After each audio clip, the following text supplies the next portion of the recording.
Hello team, welcome to another video of Doing, Being, Becoming, where we aim to inform, impact, influence and inspire. My name is Asisipo and I am an occupational therapist. On this channel we aim to highlight the work done by occupational therapists and also while so doing bring you to a greater awareness of yourself and your mental health. So if this is your first time on this channel, you've come to the right place. Welcome to the O team. I do hope that you will enjoy this video as well as the other feast and buffet of content that we have on this channel. If you are a returning viewer, I hope by now that you have subscribed and become a part of the O team, because it is a criminal offense to not subscribe to this channel. In this video, we are going to be talking about suicide prevention, and the role of occupational therapy in suicide prevention. As you know that September is Suicide Prevention Month and the 10th of September being Suicide Prevention Day. So if that is the content you signed up for today, stick around. So what is suicide? Suicide is self-harm that will lead to one's own death. In simpler terms, it is taking your own life. Suicide is the result of suicidal ideation, which are suicidal thoughts. These thoughts can be fleeting, which means they can be momentary or passing. They can be extensive periods of suicidal ideation, or it can even be a detailed plan of suicide. This detailed plan can include talking about suicide and what life will be like without you. It can be isolating yourself from social interactions and also activities that were once meaningful to you. For example, resigning from your job. It can be letting go of your possessions, drawing up or updating your last will and testament, and the classical item that we all know is leaving behind a suicidal note. Suicidal ideation is more often than not rooted in psychological issues. Some statistics: in South Africa, suicide is the 4th leading cause of death among young people. The female suicide rate is 5.1 per 100,000 people, and in males it is 21.7 per 100,000 people. Globally, suicide accounts for 50% of all violent deaths among men, and this just shows us how suicide is more prevalent among men. Men are more likely to take their life by way of suicide than females. The WHO explains or describes suicide as the silent epidemic, and this silent epidemic affects not only the individual but also the family that is left behind. It affects the workplace, the economy, and the globe at large. And this just shows us the extent to which suicide and the psychological issues behind suicide affect our communities and society, and why it is so important for us to talk about and deal with this issue, and even make suicide prevention a priority in our healthcare systems.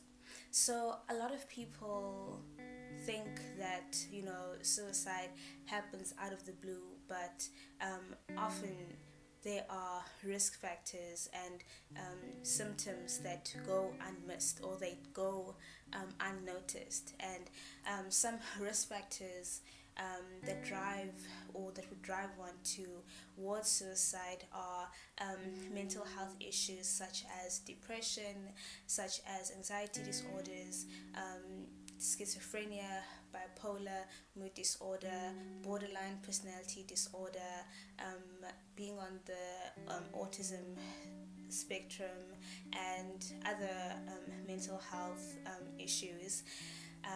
Alcoholism and substance abuse can also be a risk factor. I mentioned earlier that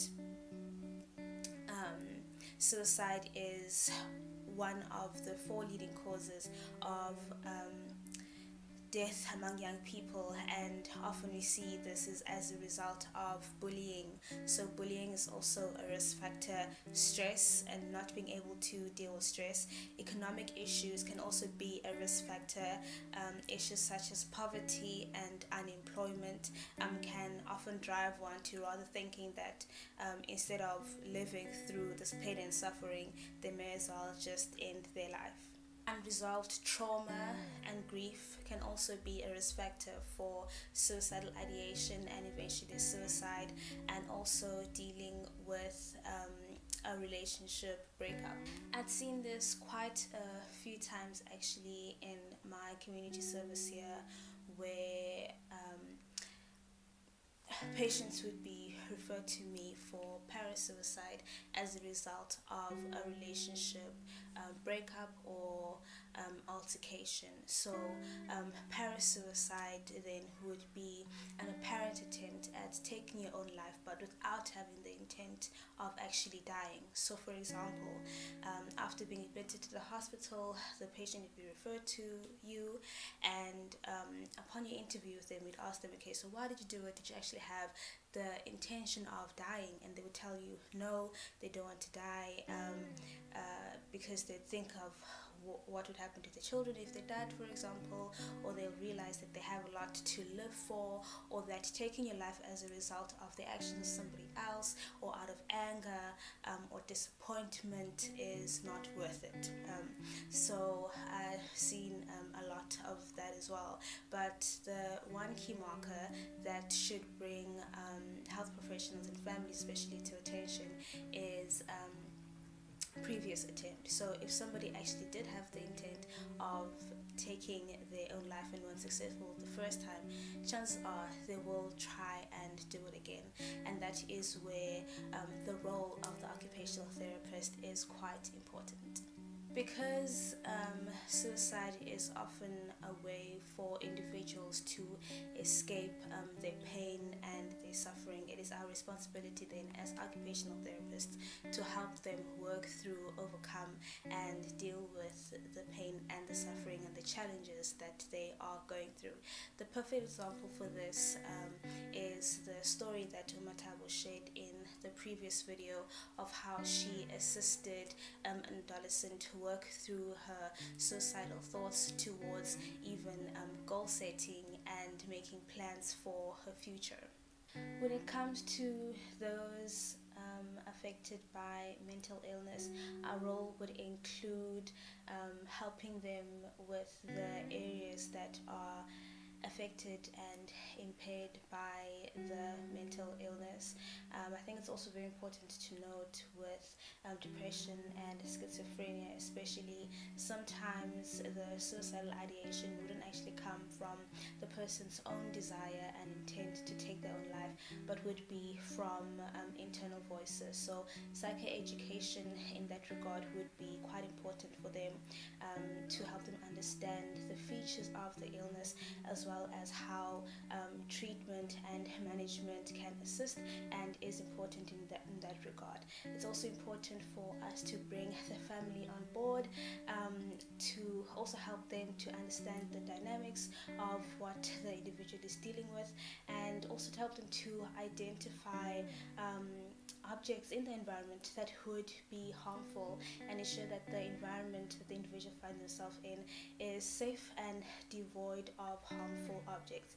We also assist with coping mechanisms, stress management, building resilience when it comes to the bullying. I think also when it comes to that, a very important thing is to equip the individual with confrontation skills, and also to improve the self-esteem that is often shattered when it comes to bullying. We also play a key role in assisting individuals that are left behind after a loved one has committed suicide, and also referring to psychology and any other necessary health professional is also important when it comes to this. I truly hope this video assisted in just shedding some light into suicide and how we can work together to prevent suicide. If you are somebody who is currently dealing with suicidal ideation or know somebody who is exposed to any of the risk factors, please do not hesitate to contact the South African Depression Anxiety Group, or even go to your nearest hospital or therapist to seek the medical assistance that we may need. As I said earlier, that this is a silent epidemic that affects all of us, and where possible it is preventable, and we should work together to be able to prevent it. If there's anything that is still questionable or you still would like to know, please comment with that down below. But otherwise, thank you so much for watching. I hope that the content that you received here will help save your life and even maybe the life of a loved one. Let's continue to do the best to do, be, and become. Until the next video, stay blessed and stay safe.